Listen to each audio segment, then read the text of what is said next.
So I finished off the lower part of the body. As you can see here, this is one piece under here.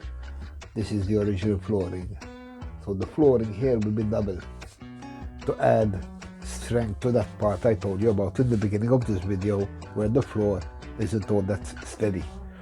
So I started putting in filler to fill in the cracks, and where my knife skills aren't all that good. And I will, maybe tomorrow, I will start sanding all this down to a clean finish. And when I am happy with the result, I will eventually glue this part to the original floor for them to become solid, one item. And I don't have to worry about mounting this anymore.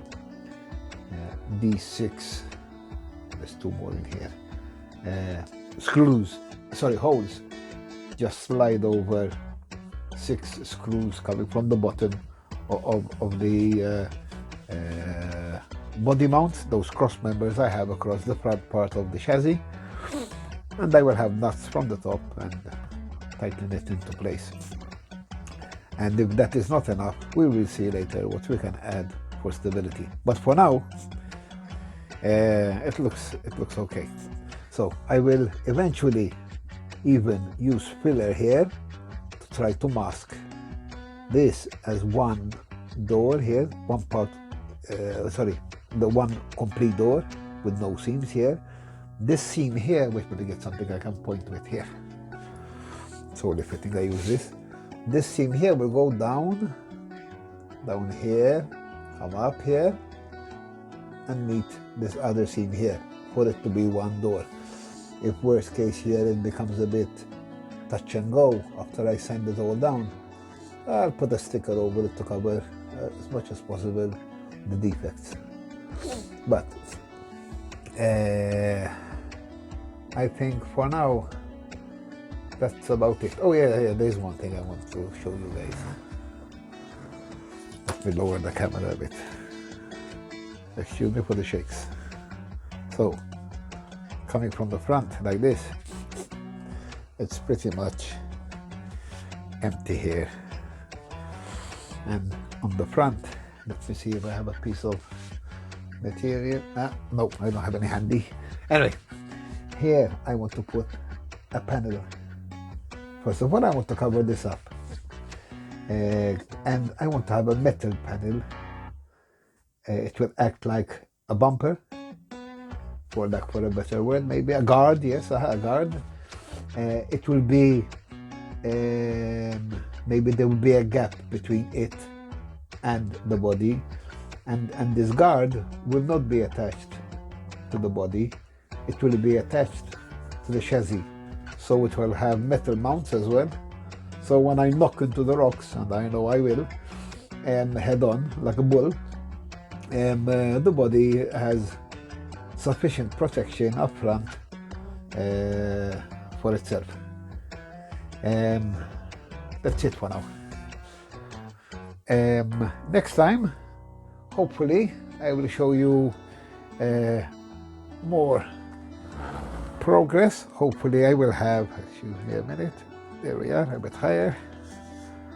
I hate moving the camera while talking, but anyway, hopefully next time I will have a more finished cab.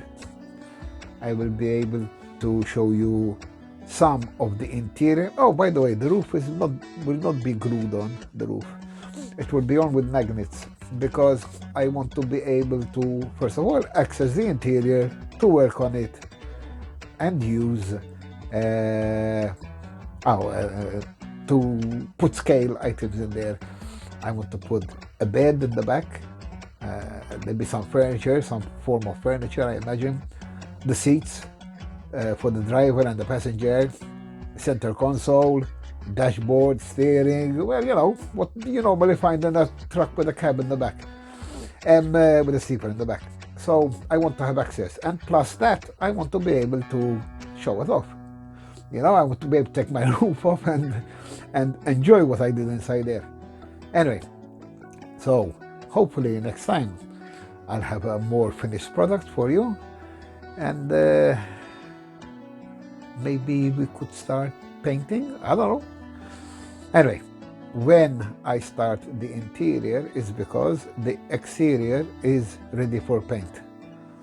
Until then, this will have to do later. This is as far as I've reached today. I glued most of the body here, and I still need to put the windshield. Where is it? Here. This will come here, along with the roof, which is this. But I'm not gluing the roof.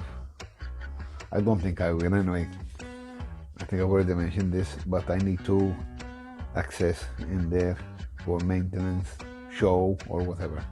Anyway, maybe I'll use magnets for that.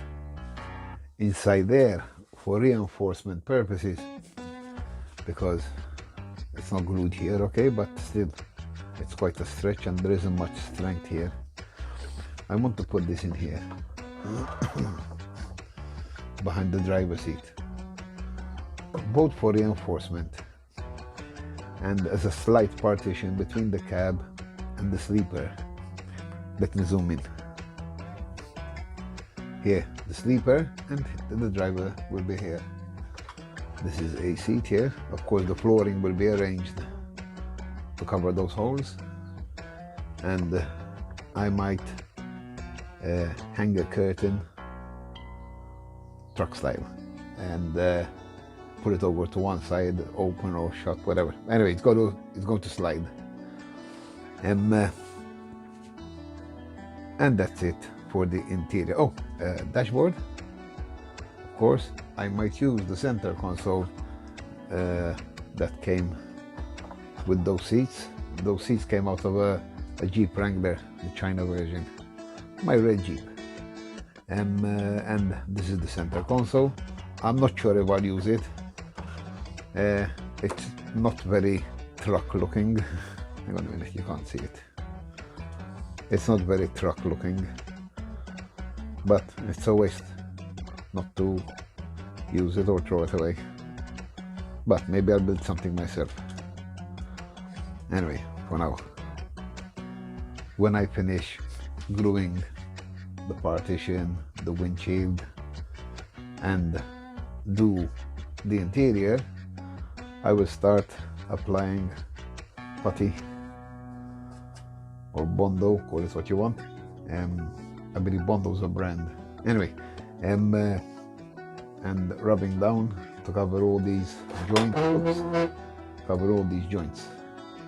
The body is becoming heavy. It's not bad, but compared to the truck, it's quite light. This here will be my electronics box. Let me move you here. This will be my electronic box, and I've already started the interior of this, which is here. It will slide in like this and sit in place. Wait a minute.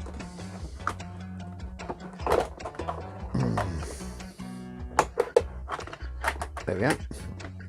Now, the cables to the motors will go through the hole here. Let me show you. There's a hole there, which will go down onto the chassis.